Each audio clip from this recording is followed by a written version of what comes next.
Halloween isn't just a holiday celebrating everything that goes bump in the night. It also is an opportunity to kick back, let loose, and have some fun. A good Halloween movie is the same way. You'll find plenty of scares in a good Halloween flick, but it should also be playful. After all, Halloween is one of the rare holidays that anyone can enjoy. It's a day that's fun for everyone. That's why, on this list, you'll find everything from slasher movies to horror comedies to children's films to documentaries, all of which perfectly encompass the spirit of the day. So go ahead, warm up some cider, grab some candy, and get in the Halloween mood with these hidden gems. Like many horror movies, The Guest gets off to an inauspicious start. Shortly after Spencer and Laura Peterson's son Caleb dies in Afghanistan, one of his army buddies, David, stops by their house to pay his respects. Would you like to come inside? Thank you, ma'am. Despite his harmless exterior, there's a little more going on with David than it seems, and it isn't long before the Petersons find themselves in their house guests' crosshairs. The carnage builds and builds until it culminates on Halloween night with a thrilling chase through the local high school's haunted house. You'll come to The Guest for star Dan Stevens, who absolutely slays as David. But you'll stay for the surprisingly witty script by horror maestro Simon Barrett and the pitch-perfect direction from Adam Wingard. It's thrilling, tense, and gory. And it's not a stretch to call it an instant Halloween classic. That's an interesting theory. Halloween isn't the only scary holiday. With enough twisted imagination, any festive occasion can become a horror show. Holidays, a 2016 horror anthology, proves it. In Holidays, 8 filmmakers transform some of the happiest days of the year into the most terrifying events you'll ever see.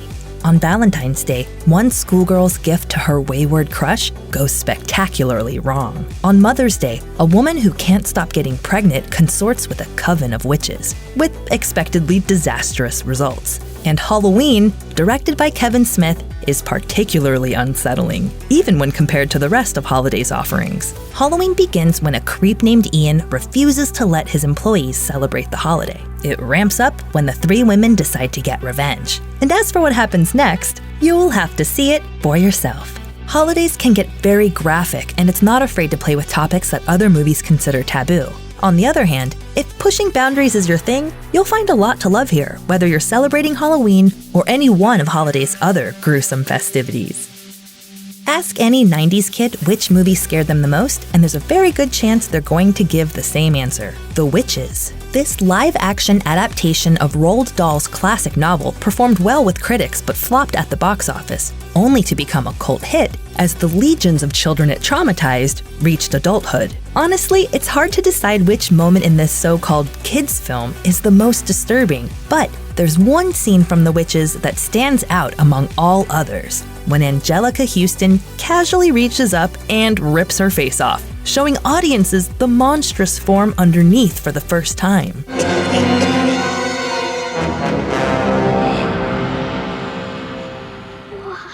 Witches. It's a visual that's burned into the mind of every single kid who caught The Witches in theaters or on VHS. Even today, it's still pretty scary. So go ahead, this Halloween, share The Witches with the children in your life. Every child in England shall be rubbed out, destroyed.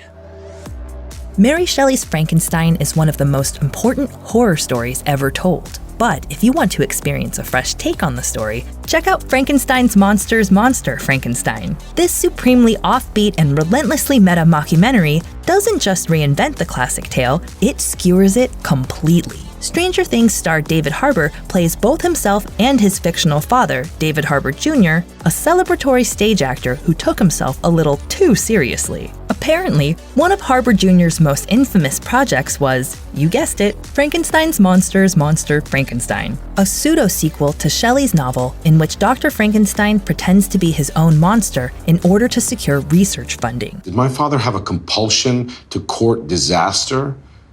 Or like Dr. Frankenstein, did he have a desire to play God? And that's only half the story. Frankenstein's Monster's Monster Frankenstein is even weirder than it sounds, but if you're on its wavelength, it's a real treat. Have you ever been to a Halloween party that went horribly bad? The kids in the mansion sure have. Autant vous dire que vous allez passer la meilleure soirée de votre life. Parce qu'à partir de maintenant, ça va vraiment chier. True, the mansion's cast of 20-somethings are actually celebrating New Year's Eve, not All Hallows, but the difference is negligible. The gang decides to cut loose in a creepy old mansion, and they spend almost the entire film in costume. If the mansion isn't a Halloween movie in fact, it's certainly one in spirit. Anyway, you can probably guess how this story goes. A bunch of young men and women shacked up in a mysterious house with no cell reception, lots of booze, and no one around for miles? It's only a matter of time before bodies start dropping. And yet, the unknown killer is far from the only problem. As they try to unravel the mystery unfolding around them, long simmering grudges bubble to the surface. Unlike a lot of horror comedies, The Mansion doesn't have a special hook. Structurally, it's a pretty straightforward slasher movie. It just happens to be one that's full of jokes. Even better, almost all of the comedy comes from the characters themselves. The Mansion has a talented cast, and they elevate a standard horror movie setup into something incredibly special. Forget the parties, the costumes, and the candy. You know what really makes Halloween great? The monsters! Unfortunately, these days it can be hard to find fresh takes on well-established mythologies. That's what makes movies like Wildling so exciting. Technically, Wildling is a werewolf movie. In the film, a young woman with a tragic and mysterious past starts undergoing weird bodily changes as she hits belated puberty. It doesn't take long before her heightened senses and brand new claws clue her into what's really going on. Lycanthropy as a metaphor for puberty isn't exactly new. What is new, however, is how the story is told. Wildling has a strong indie movie vibe and fearlessly tackles social issues. It's also anchored by a number of tour de force performances, particularly from The Diary of a Teenage Girl's Belle Powley, who, as the lead, more than holds her own against big-name actors like Liv Tyler and horror icon Brad Dourif. You've seen werewolf movies before, but trust us, you haven't seen one quite like this.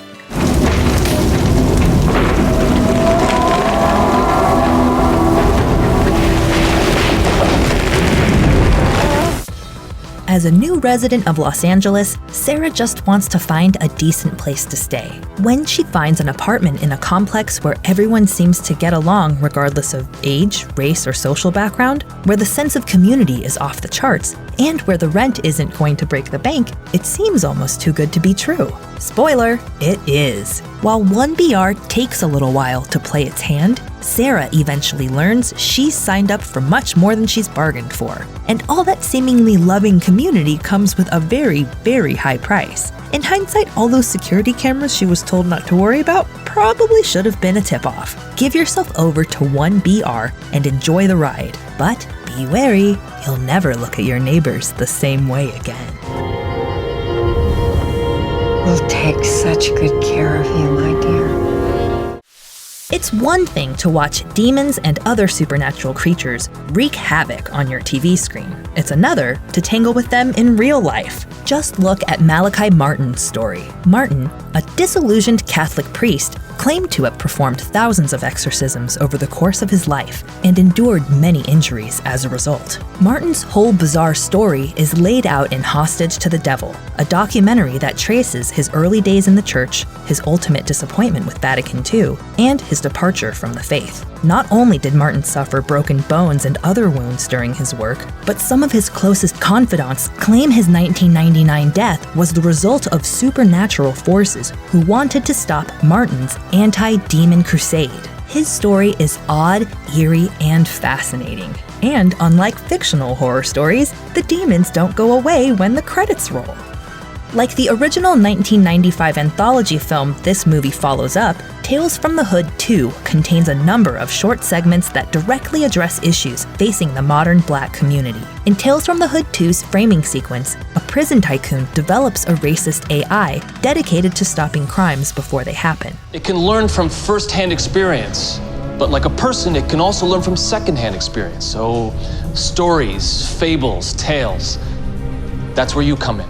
In a segment called The Sacrifice, a black politician who has allied himself with a vote-suppressing candidate is haunted by the ghost of Emmett Till, a 14-year-old boy who became a civil rights icon after his murder. Good Golly tackles the history of racist propaganda in the United States, while Date Night handles gaslighting and sexual assault. Just because Tales from the Hood 2 has a social conscience doesn't mean that it isn't entertaining, though. Like its predecessor, this anthology infuses politics with wit, humor, and plenty of frights, and somehow manages to mix B-movie sensibilities with legitimately clever satire. I think it's going to be quite amazing.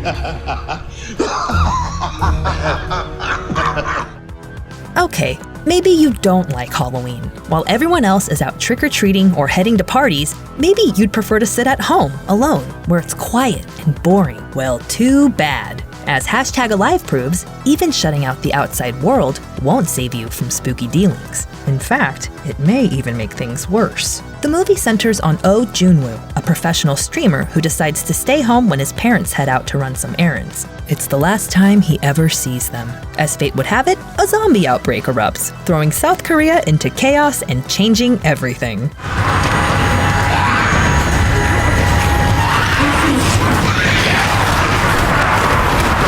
A lot of zombie movies have come out over the past few years, and it's hard to blame anyone who's suffering from fatigue. Still, even if you're sick of the living dead, #Alive is worth checking out. Thanks for watching. Click the links in our video to watch more from Netflix Film Club. Subscribe to our YouTube channel to get the latest exclusive videos. Plus, hit the bell so you don't miss a single one.